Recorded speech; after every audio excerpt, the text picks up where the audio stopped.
ស្រីមិនចេះចំអិនមុខម្ហូបទេខ្ញុំអត់យកធ្វើជាប្រពន្ធទេ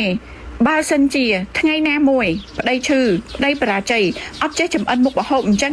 បានអីឆៃទៅចាកូនគិតអញ្ចឹងខុសហើយណាស្រីដែលកូនរើសយកមកជាប្រពន្ធចាមុនដំបូងត្រូវតែរៀនឲ្យបានខ្ពង់ខ្ពស់ចាអារឿងម្ហូបហ្នឹងចាំពេលក្រោយកុំដូចចាពាក្យចាស់ពោលថាស្រីត្រូវឲ្យចាចេះវិលចង្ក្រានឲ្យបានជុំចាំយកធ្វើជាប្រពន្ធបច្ចុប្បន្ននេះអ្នកដែលមានគំនិតបែបហ្នឹងគឺចាប់ហើយបច្ចុប្បន្ននេះកូនបើសិនជាយកប្រពន្ធឲ្យចេះចម្អិនម្ហូបចាបំបើដោះមើលកូនហ្នឹងកូននេះដើរអត់ទាន់សម័យកាលទេចាបច្ចុប្បន្ននេះយកប្រពន្ធយ៉ាងតិចឲ្យបានថ្នាក់ទី12ចាបើមិនបានបញ្ញាកូនដឹងទេកាលណាប្រពន្ធមានការសិក្សាយល់ដឹងខ្ពស់ការគិតការអត់ធ្មត់វិនិច្ឆ័យអ្វីដែលកាត់ឡើងហ្នឹងវាខ្ពស់តាមហ្នឹងឥឡូវនេះនាងខ្ញុំបង្រៀនកូនស្រីរបស់នាងខ្ញុំមុខម្ហូបមួយនេះទី1តែម្ដងខ្លាចអត់មានគេយកបងប្អូនចាមុខម្ហូបមួយនេះមិនចំណាយលុយទេបើសិនជាប្តីមានបន្លែធម្មជាតិហើយឥឡូវនេះនាងខ្ញុំលើកពោតណាចា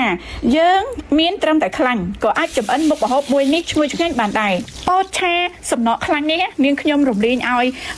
កូនប្អូនរបស់នាងខ្ញុំហ្នឹងហូបដាក់តាមអំបិលដាក់តាមប៊ីចេងស្ករសអូឆ្ងាញ់ណាស់សម័យកាលនេះលក់ជាមួយពងទាប្រៃស្លឹកខ្ទឹម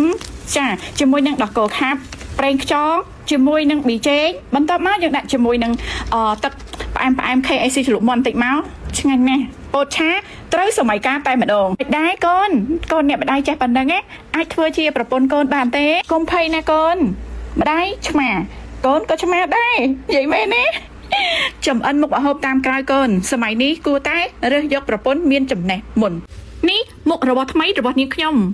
តម្លាក់សាន់យ៉ាន់ណាមួយកងតឺន័រ2ខែទេអស់រលីងបងប្អូនអើយចាអញ្ចឹងហើយនាងខ្ញុំសម្រាប់ចិត្តតម្លាក់មួយកងតឺន័រទៀតចាគឺមិនមែនសាន់យ៉ាន់ទេគឺម៉ាក់ផ្សេងដោយសារតែនាងខ្ញុំឃើញតម្រូវការទីផ្សារកូនអូនហ្នឹងចូលចិត្តខ្ជូតអញ្ចឹងនេះចាជិះទៅសាលារៀនក៏ដូចជាជិះទៅទិញអីចិត្តទេម៉ូតូនេះមានឈ្មោះថា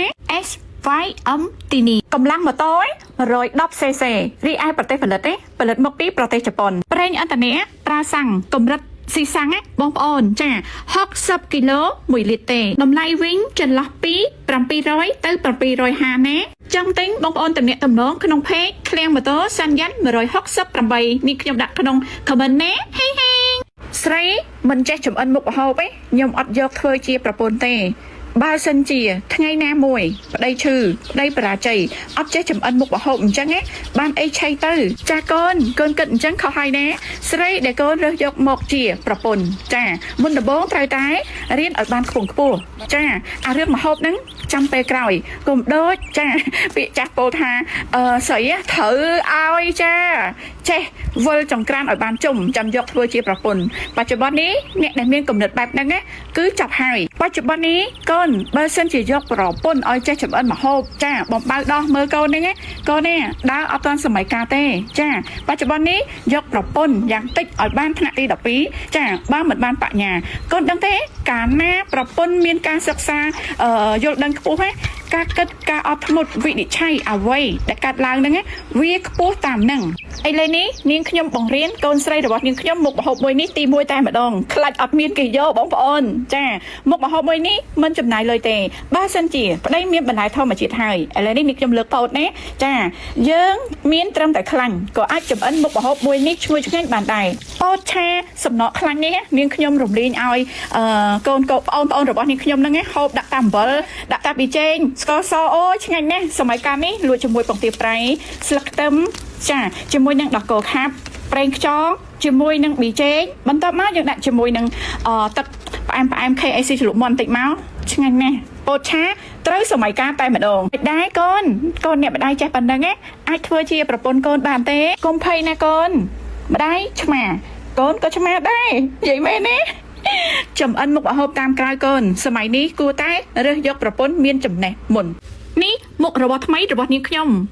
តម្លាក់សាន់យ៉ាន់ណាមួយកងតឺន័រ2ខែទេអស់រលីងបងប្អូនអើយចាអញ្ចឹងហើយនាងខ្ញុំសម្រាប់ចិត្តតម្លាក់មួយកងតឺន័រទៀតចាគឺមិនមែនសាន់យ៉ាន់ទេគឺម៉ាក់ផ្សេងដោយសារតែនាងខ្ញុំឃើញតម្រូវការទីផ្សារកូនអូនហ្នឹងចូលចិត្តខ្ជូតអញ្ចឹងនេះចាជិះទៅសាលារៀនក៏ដូចជាជិះទៅទិញអីចិត្តទេម៉ូតូនេះមានឈ្មោះថា YM ទីនេះកម្លាំងម៉ូតូ110 cc រីឯប្រទេសផលិតផលិតមកពីប្រទេសជប៉ុនប្រេងឥន្ធនៈប្រើសាំងកម្រិតស៊ីសាំងបងប្អូនចា60គីឡូ1លីត្រទេតម្លៃវិញចន្លោះពី700ទៅ750ណាចង់ទិញបងប្អូនតំណាក់តំណងក្នុងเพจឃ្លាំងម៉ូតូសាន់យ៉ាន់168នេះខ្ញុំដាក់ក្នុង comment ណាហេ